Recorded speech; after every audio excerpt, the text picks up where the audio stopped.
Hello, everyone. Welcome back to Unmuted, where I have a very special guest. I'm very excited to introduce. He's already been on before, but I'm happy to have him back for in more depth conversation on the issues of human trafficking. Of course, I'm here with Member of Parliament for Peace River Westlock, Mr. Arnold Viersen. Oh, thank you for having me on here, Brett. This is great to be back. And Yeah. the human trafficking issue is continues to be a challenge here in Canada. In fact, just on my drive in this morning, there was a big case in Edmonton that just broke.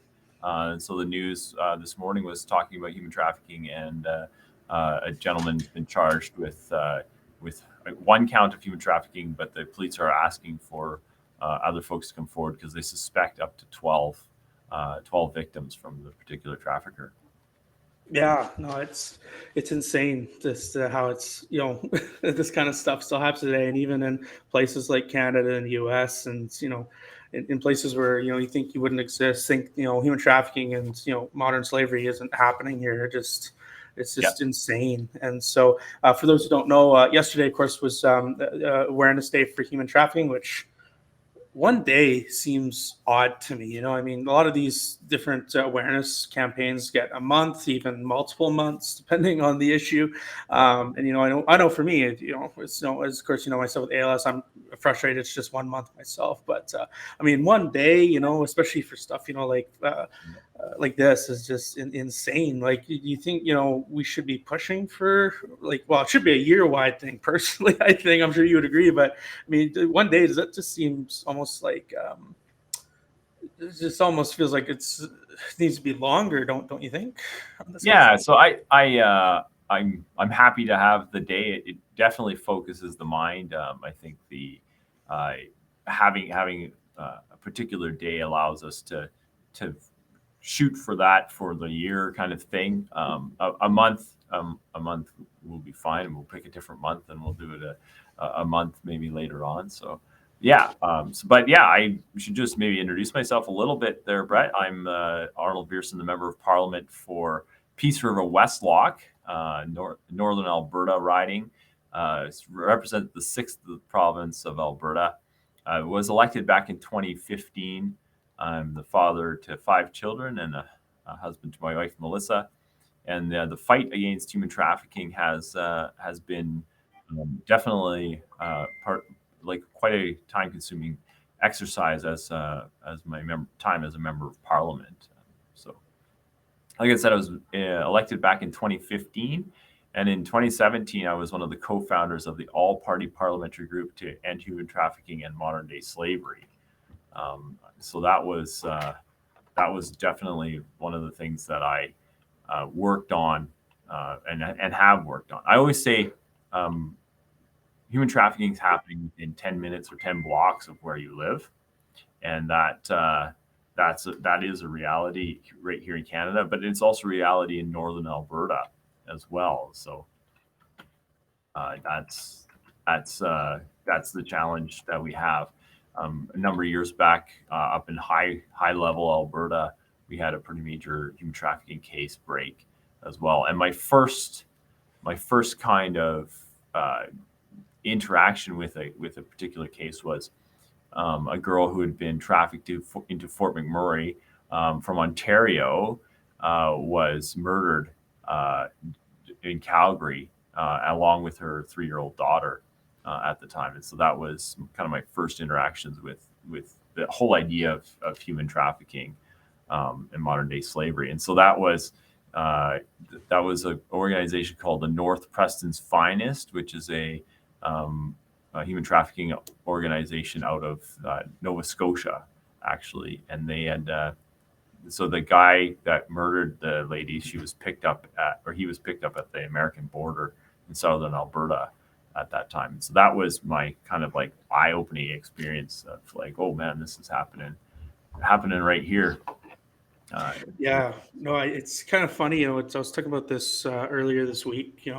It's interesting, the issues we just kind of, especially I think us being in a first world country, that we, I guess, willing ignorance to the issues that are at our doorstep. Unless it comes across our path or it affects us in a personal way, we just seem to just let it kind of fly by our heads. And it blew my mind when looking at the numbers, when I was talking with a few people when I was in university about human trafficking. And then of course when we first met in Ottawa, went over the numbers with you. It was crazy. And I just thought, you just kind of in the back of your mind saying, oh, Canada, US, England, all these first world countries, it can't be happening. This is clearly, it's happening. It's somewhere out on the boonies, out somewhere in in third world places where they're a bit, not as the same level as we are, right? So it's crazy to imagine that not only is it happening here, but it seems to be a growing problem. I read an article somewhere in LA where a bunch of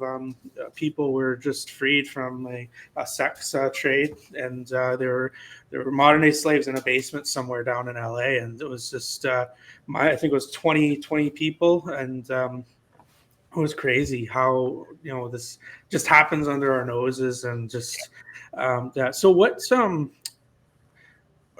I guess the first question, since we're talking about awareness, what's the best way to, I guess, for people to become aware of this issue? What do you find is, I understand, it's sometimes we don't want to look into, I find it's a trend nowadays. You don't want to look into negativity and some of the bad stuff on the news, but it seems like for us the news isn't even covering it that much. So what's the best way to get people aware on this issue? What would you say? Yeah, so one of the resources that I send people to regularly is the Joy Smith Foundation. If you Google Joy Smith Foundation, you'll find a whole host of information around human trafficking in Canada.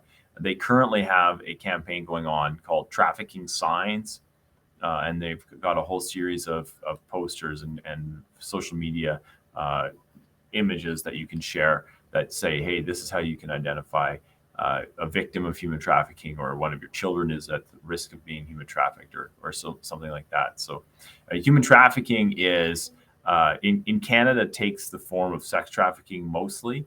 There is a small labor trafficking component as well.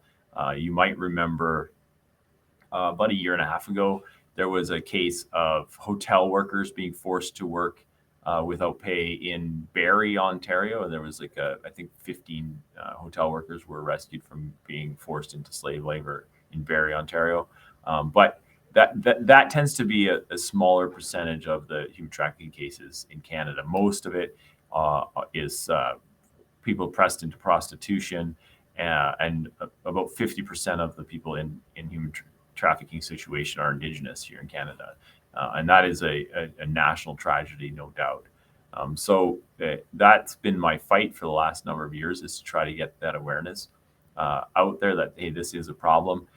The laws in Canada are actually pretty good on this stuff. So we have a bill that was passed in 2013 called PSEPA. It's the Protection of Exploited Persons and Communities Act. And it really put in place the framework to ensure that those that are caught up in prostitution are seen as the victims, not as the criminals. And it gave the police the tools to be able to rescue these folks from their situation, and also charge people that are purchasing sex in Canada. And that's really where we need to go, is to end the demand, because a human trafficking victim is very valuable to their trafficker. They average about $300,000 per year per victim, and many traffickers have multiple victims, like the one I mentioned right off the top here in Canada, here in Edmonton. They've laid a case, or they've laid charges against a trafficker in Edmonton, and they figure he might have up to 12 victims, right? So you do the math on that. $300,000 times 10 is as easy as $3 million per year. That's the kind of revenue that they can get off that. Now, if people didn't buy sex in this country, the demand for that, the demand for sex trafficking would go down, and traffickers wouldn't traffic because there wouldn't be the money in it. But there is definitely a big challenge in Canada around it, because there is a demand for this. Traffickers will traffic weapons, they'll traffic drugs, they'll traffic prostitution, human trafficking, because it makes money. And so if we can eliminate the demand for it, that's what we really need to do. And that's what the PSEPA bill attempts to do, no doubt. Yeah, so it's actually kind of going into the next segue I want to go into, because you talk about, of course, the sex work is hugely the reason we have, especially here in Canada. So I know we talked about this last time, and I really want to get deeper to this, about the issue of pornography, because if I'm not mistaken, that also is a huge driver of the sex trafficking trade, is it not? Yeah, so it's definitely connected. So I always say, like, pornography is the marketing agency for the prostitution services that happen in our country. It drives the demand for sexual services, and so that then makes prostitution more valuable, makes human trafficking a more lucrative business. And so we always sex trafficking or human trafficking is a growing and vicious problem here in Canada, and pornography has exacerbated that problem. Like, particularly since 2007, we can see the trend rates. That's when the free internet porn sites, tube sites, came online. We've seen a dramatic trend in the increase in demand, and so there's definitely a connection in that regard. The other side is um, people that are trafficking women and girls, they're often looking for multiple revenue streams, and so making pornography is another revenue stream. So trafficking victims will be forced to produce pornography that's put up, and the revenues from that are then go to their trafficker. And so those are kind of like the two big areas where pornography intersects with human trafficking, no doubt. Yeah, it's interesting. I remember watching a committee on this with and I can't remember names. I don't think I should give names on this, but of course it is all public out there. But a young girl whose boyfriend took advantage of her and started posting stuff online, and ruined her life. And then her begging and pleading for of course, company MindGeek / Pornhub taking it down. And I think they said, I think she said it took 3 months or so for them to actually remove it. I mean, by then, it's out there, right? And who knows who else took a copy of it and did whatever. And I mean, it's crazy to me that there aren't proper checks, even for child pornography with these porn companies. It's just seems to be no proper consent checks. It's just money first. If it's a problem, we'll deal with it later. Is that something you see increasing with, especially companies like Pornhub and all these other online companies that operate like this?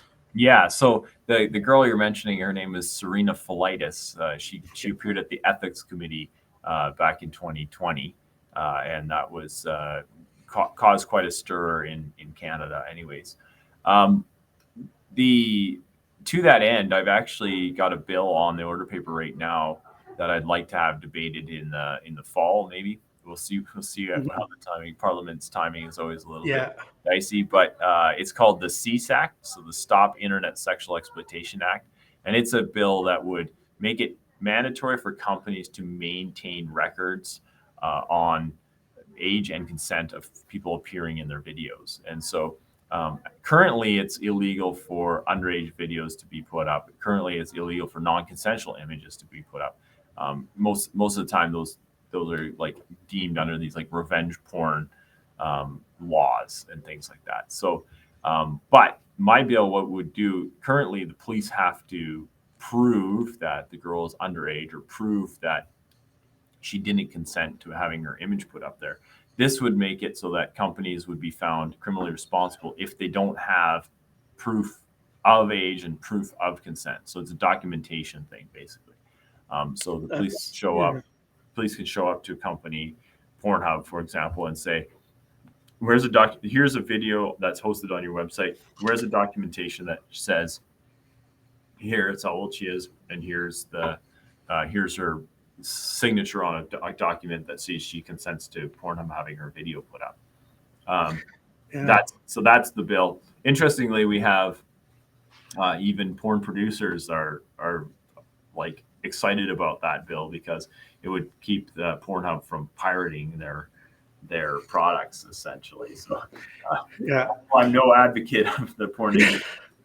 They are happy with that, and it would help people like Serena Filitis hopefully prevent another situation like hers, because the government has been talking about having a 24-hour takedown. In 24 hours, a video like that can go viral all over the world, um, Yeah. and that girl's life would be ruined forever. We'd like to prevent these images from ever getting out there, and that's the hope and the plan with the CSAC. Yeah, no, absolutely. I'm shocked that's, especially in our kind of modern age of, of needing consent for even more things, it seems, nowadays. But I'm shocked that's not already something that has to be mandatory. And it blew my mind when, when I heard her testimony, because it's just, how is this, any of this, what, how are the police not on their doorsteps already? Like, it's just, it was mind blowing. But and I think, the easiness to get videos on there like this, I definitely see a problem with, I think the internet in general causes a lot of problems on the easiness to get things out there in some ways. But I mean, especially for, like, exploitation. And I just even think, even of young children who just go online, and just how easy it is to just, one mistypo and you're looking at some images. Is there, what, from what I've seen on the government side, it seems to be very lax on human trafficking and the causes of it, such as, prostitution and pornography. Um, what would you say would be, if you were, let's say, we created a ministry to fight human trafficking, and you were the minister, for example, let's say, what kind of changes would you like to see the government bring into, that would combat these issues, Arnold? I know you have a lot of ideas. I'd like to hear, what do you think the government could be doing, and what should be doing to help prevent human trafficking in many of these areas? Yeah, so this is exactly the stuff I've been working on for a long time. So since PSEPA came in 2013, and we got the legal stuff sorted out, so we have good laws on this, to combat human trafficking. The challenge is that we brought the laws in 2013, and then we lost government in 2015, and so the push behind it to, like, educate the whole legal system on how this works, educate police forces on how this works, educate use the education systems in the provinces to combat human trafficking. That work really never got done. We had a change in government, and the focus and momentum that we had behind PSEPA kind of petered out with the new government. They took things in a different direction.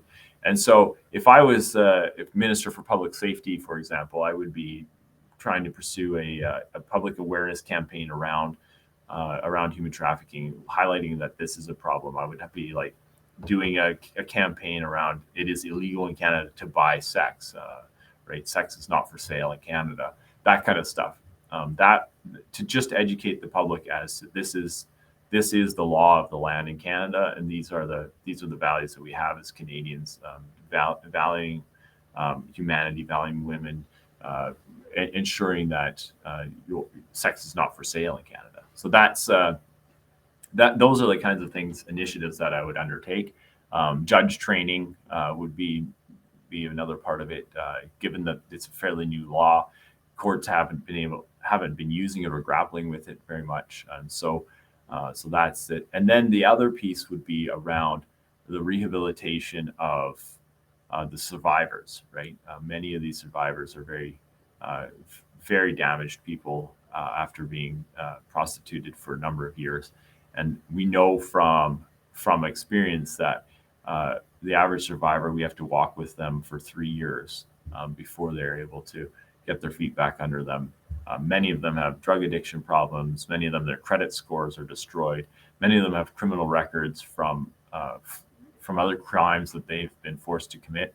And so to get that all cleaned up, that usually takes a number of years. And so I'd like to put resources and effort and goodwill behind those kinds of things.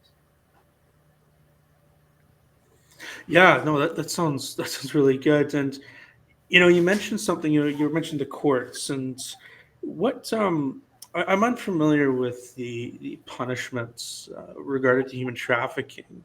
What are, like, if you were get caught with human trafficking? What exactly do you get charged with, and what would be, let's say, jail time and fines currently initiated with that? Yeah.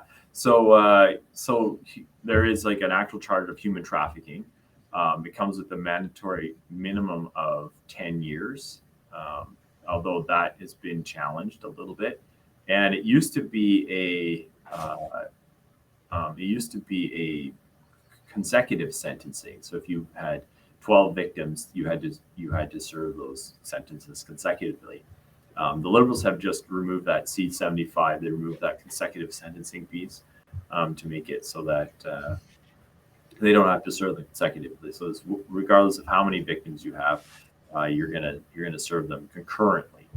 The other thing that they have done is they've made it so that they become like hybrid offenses, and so human trafficking of if you're charged and sentenced with human trafficking, you can serve your sentence at home under house arrest, which is bonkers because many human traffickers run their operation from their home. They don't need to leave their home to run their operation. Um, that is a crazy thing for sure. The other piece is just around bail reform. Been trying to get bail reform to happen on human trafficking, so that if you're charged with human trafficking, there's like a reverse onus. You have to make the case that you're not going to reoffend to get bail, rather than bail being granted as like for most things you're kind of guaranteed bail, unless the Crown can prove that you shouldn't get bail. There's a couple of instances where it's reverse onus, where you have to prove that you should get bail, and we'd really like. I've been working and advocating to ensure that human traffickers don't get bail until or unless they prove that they aren't likely to reoffend and that they should get bail. That's just so crazy, jail from home. I mean, essentially, that's not really a punishment. I mean, we seem this to be a current recurring thing from the current government that, we just, we want to be soft on the actual punishments of crime.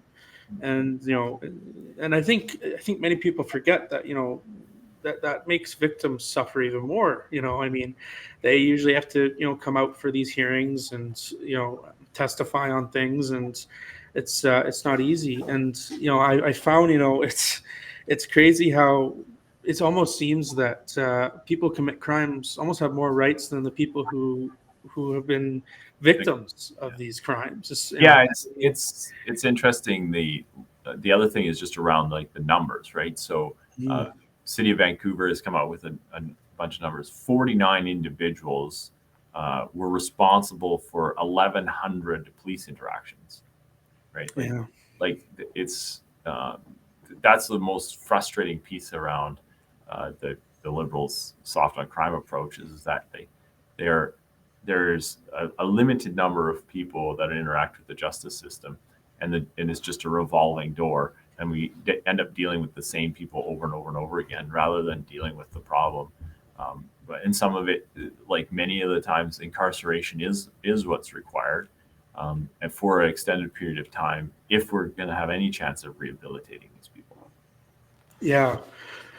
Yeah, no, that's absolutely crazy just to hear, especially on the bail process. And for me, I look back to the consecutive, and you could ruin 100 people's lives. You should, I mean, miss my personal, but you should pay for each one of those lives you ruin. Not, it's kind of incentivizes, protects people. And even though I trafficked 100 people, I'm only paying for 10 years, and to me, it seems a bit harsh. I mean, it even seems like the government wants to even lay back on that 10 years, when I mean, I don't know, for me it should be a life sentence, because you ruin a life, it should cost you yours. That's just I don't know, my 2 cents. I don't know if you have any thoughts on that, but that's how I think on these kind of crimes is, I mean, if you take a life, you should have to serve a life of your own in prison. That's it's it seems, to my opinion, that seems the fair way of handling things. And it's just crazy how light we are on on these kind of issues. And to Well, me, how light the liberals are. yes, yes. I'm hoping that we get to make some power and tighten up some of the safety stuff and get our streets safe again, make it so that Canadians feel that their country is a safe country to Yeah. operate in again, for sure. So likely in wherever your listeners live, there's likely an anti-trafficking organization that they can donate to and get involved with all across the country. I'm in contact with a lot of anti-trafficking organizations, and it is a growing area of awareness. People are becoming more and more aware of it. Helping victims and survivors get free of modern day slavery, human trafficking is an important work, and I hope that your listeners can look around in their community. It's many churches have an anti-trafficking dedicated team. There's the Salvation Army. If you're involved with the Salvation Army, they have a dedicated anti-trafficking team. The Rotary Club actually has a whole area of anti-trafficking as well. So there is a growing number of people that are getting involved in this issue. Exploitation is an issue that is becoming more and more to the forefront, and it's something that we are beginning to realize happens here as well as around the world. And so we say human trafficking domestically and abroad. And so I hope that your listeners will join the fight to end human trafficking, ensure that Canada has a zero tolerance towards human trafficking and modern day slavery, and that one day soon we will be human trafficking free here in Canada. Yeah, absolutely. As I say, awareness is usually the first step on getting people's attention. So, it's great to have people like you in the House, Arnold, that are, fighting for these issues, because, we can't, even though it'd be great if we could just flip a switch and end all these issues. It's just, it takes people like yourself to go into the government and, change it through legislation, or hopefully if the government, hopefully the government can switch it quickly through through quicker means than just sitting and voting on it. But we may have to wait for a new government for that. But in the meantime, it's good to have advocacy in our top government there. So it's in our federal government, and hopefully more provincial governments will also, I'm not sure, I can't speak for Alberta, I don't know really what's going on in BC on this on the provincial level, but hopefully there are those assisting you on that level as well, and of course on every level really. On that note, the Ontario government has put $300 million behind a fight against human trafficking. The Alberta government has brought out their own task force as well. So it's definitely that's great. Something that a number of the provinces are tackling, and I hope to see similar across the country, and maybe even a national strategy that would be well funded and taken care of. Yeah, well, thanks so much. We'll have to have you back when your bill goes through, hopefully this fall, and we'll have to talk about that, and definitely go over more about on the pornography side, and definitely a subject on pornography in general I want to get into, because it's just something it just needs to be talked about more on the harms than it does, and I'd love to have you back on those kind of discussions for sure. But so everyone knows, yesterday was Human Trafficking Awareness Day, but of course, for this podcast, every issue that's an everyday issue, and many such like ALS and mental health are the things we want to make aware every day, not just one day of the year or 1 month of the year. It's these are everyday things we want to bring to light, which is why I brought this platform to begin with. And so, thank you, Arnold, for all the work you do on human trafficking, as well as, of course, Arnold's on Team End ALS as well, helping us fight, bring awareness to the battle of ALS. And so I just want to thank you. And Arnold, where can people find you? Where can they look up for your fights and all that, and where to go for the human trafficking side? Yeah, just Google me on Arnold Viersen, MP, and you should be able to find my website and the work that I do in Parliament. Excellent. Yeah, for sure. I highly recommend checking out his stuff and his videos. As we mentioned, especially his work on committee, they do good stuff, and he's getting stuff done that unfortunately we're not seeing from the current government. So thank you, Arnold. And again, I want to have you back to talk about that bill. It'll be good to talk about, and the issues I think furthering on pornography, which I think need to be also discussed in the future. So thank you so much. All right. Thanks for having me, Brett. Thanks. And make sure that you keep sharing these videos, following along, and subscribe. Of course, these videos are available on Facebook and YouTube. We have great guests like Arnold coming in all the time. And of course, make sure to give your suggestions for the megaphone panel that we'll probably be introducing next week. With the first panel, guests are still not confirmed, but we will get a few people to talk about some very important issues. So thanks, everyone. And let's make sure to unmute the muted issues.